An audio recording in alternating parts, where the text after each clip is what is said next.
This is called a shark tooth saber. The Calusas used very similar weapons, fashioned from wood and shark teeth, embedded. They take ligament, which I will do eventually, and wrap the ligament around this whole thing. I'll soak it in water first. And this was probably some kind of a palm frond. I'm not sure what this particular, this is artificial ligament. So right, but I mean sure back then. Then they would have used animal gut probably. And again, they like to put some time into their stuff. This one is, if you look at it, kind of looks like a crocodile. Yes, I see that. I see that. Okay, and you can, it's got some weight to it. So this was a tomahawk, essentially, right? Well, like I say, they called them sabers. If you look at the Aztecs, the Mayans, the Mexican civilizations, they had obsidian weapons very similar to this. In other words, there'd be wood embedded with obsidian or other stones. Right. And again, they called them swords. The Spanish called them swords or sabers. Taking you to the same place. Yep, exactly. Right. That's about it. It needs some more work. Hopefully, so you craft these kinds of weapons? Not just weapons. I try to do replica Calusa technologies, sort of primitive technologies. And that would include what, the boats that they used, or you name it. They used dugout canoes, so they would use shell tools to dig them out and fire. Right.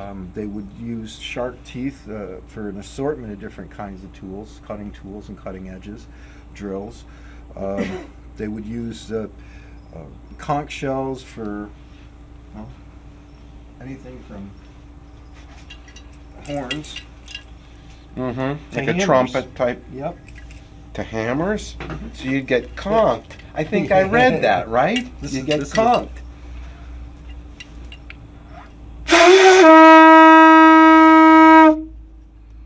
So, I mean, they could effectively communicate with them.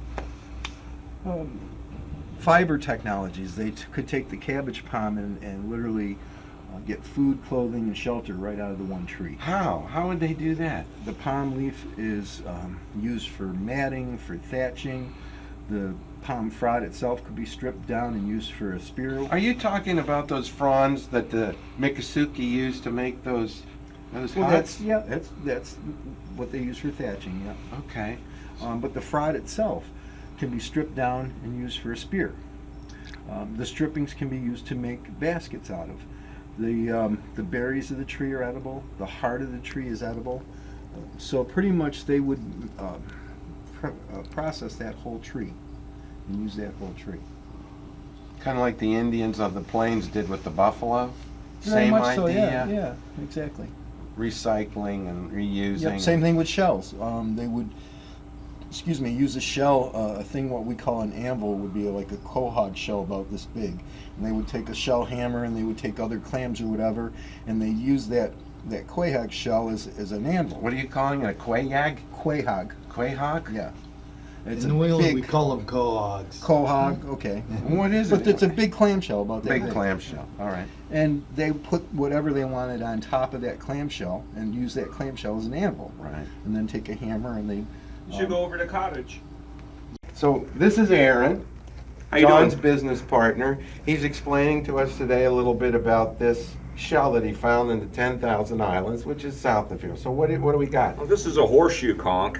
It's we had a really tremendous year this year for shelling.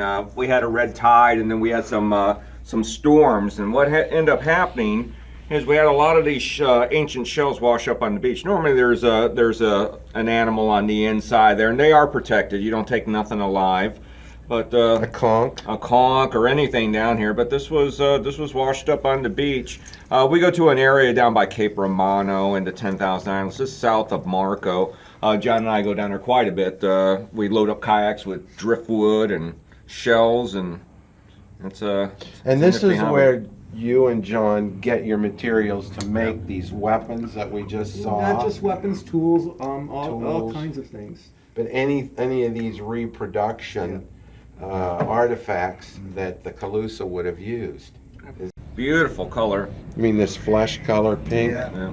Yeah, that's It's really nice. interesting about these shells. They have rings on them, just like a tree. You can see it, and each ring represents a growing cycle.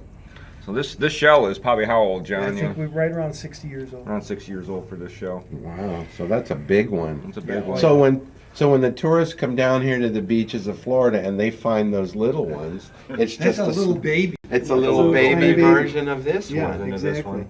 right? Exactly. And the conch apparently is what you make chowder out of, or They make chowder. They make. There's a couple of different things they make. Conch there's chowder. deviled and salad. Conch salad is pretty popular. That's an anvil right there, like I was telling you. oh, an anvil. Back Right. There's an actual artifact. That's an actual hammer. Making this probably 1,500, 2,000 years old. They would have used it to make other hammers. This is another actual artifact. That's a hammer. It's got a notch in it for a handle. It was used for hammering. This again is an old hammer. This is a replica. What they would have looked like when they first made them. They would, gradually broken down. And Sure. these are atlatls, or spear throwers. Explain to us what that. You want to see it work? Yeah. What's the name of it again? Atlatl. Athalat. ATL. Right. Very simple. That gives you extra leverage. Yeah. I can, with a weighted tip, I can throw this over the river, no problem.